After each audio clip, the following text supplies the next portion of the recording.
Ah, Mrs. Collins. I do apologize. I am so late. I trust that Miss Abigail understood. The trial, you know. Aren't you going to ask me how it's going? No, Reverend Trask, I'm not. You know my sympathies are with Miss Winters, although I'm not allowed to express them publicly. I'll tell Abigail you're here. Daniel, I'll be back. It'll soon be your bedtime.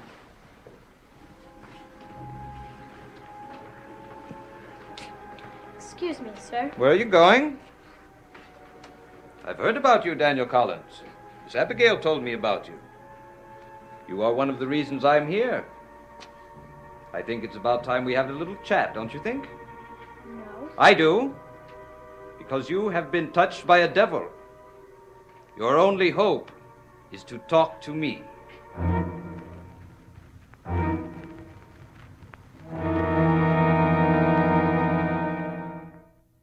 Yes, a devil was with you daily, teaching you, playing with you. Do you know who I mean? Come, boy, answer me.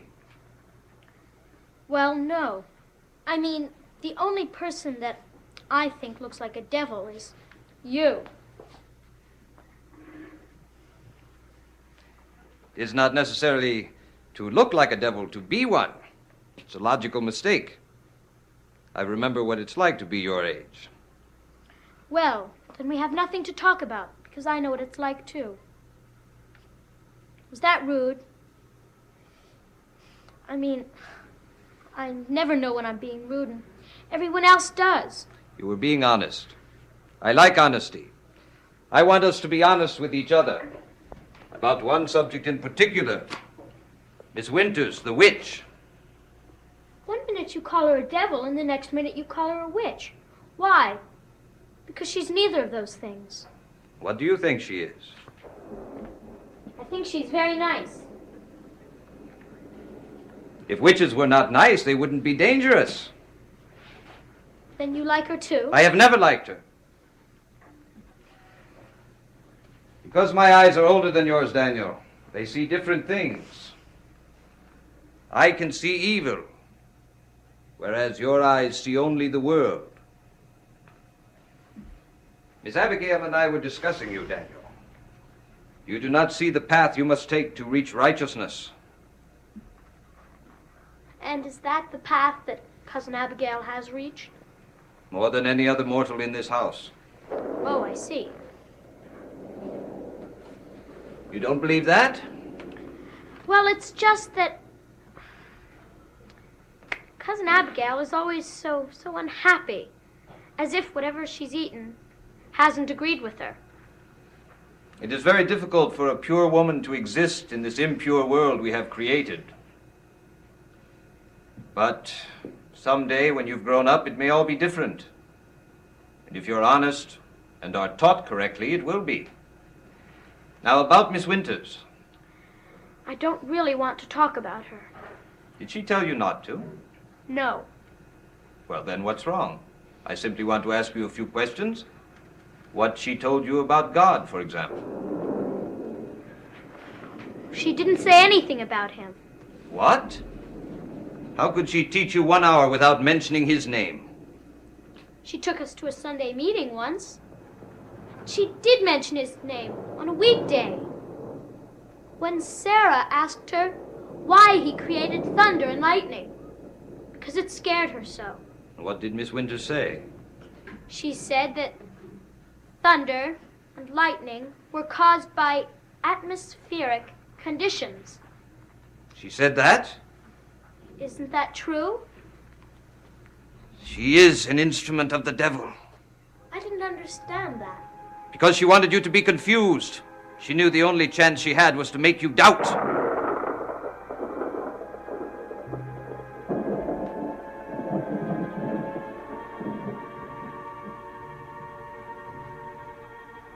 You know what that word means, Daniel? Doubt is a seed from which evil trees grow. How else did Miss Winters praise the devil? She didn't. You just didn't know. Tell me other things and I shall show you. She prophesied things, didn't she? No. She just told us what people would be able to do in the future. How would she know? Did she talk to you about coming from another century? No. Does she really? You're willing to believe that? Well, I'd like to. What century? Maybe people do fly in the century she comes from. She has done her duty well with you. What do you mean? She has somehow taught you to believe in the impossible. No. She just told us that the only way to get through life is to be curious. She said that? Isn't that true? Curiosity is the devil's money. What you buy with it is disbelief in everything that it's right to believe in. Why do you keep talking about the devil when I don't want to have anything to do with the devil? Then you can still be saved. How? By going into court. By admitting that you have believed the devil's word without realizing it. But it didn't seem like the devil's word. It never does. I don't want to go to court. Because you have the mark of the devil upon you. And as you grow, it will grow. No. No, I don't. Cousin Naomi, do I have the devil's mark on me? Of course you don't. He says I do. Reverend Trask, I regret to inform you, Mrs. it Collins. is one thing what you say to an adult, but to frighten a child. A child who has been touched by a witch. Don't call Miss Winters a witch. If you refuse to accept that, then you have been tainted too. I'm afraid it's you and my sister-in-law who are the tainted ones. I know who would claim this child if he were to die tonight. I'm not going to die. Of course not. I'm not going to die! Daniel! You are going to be the one who will have to answer when the time comes. I followed the devil to capture him, Mrs. Collins. Would I could say the same for you.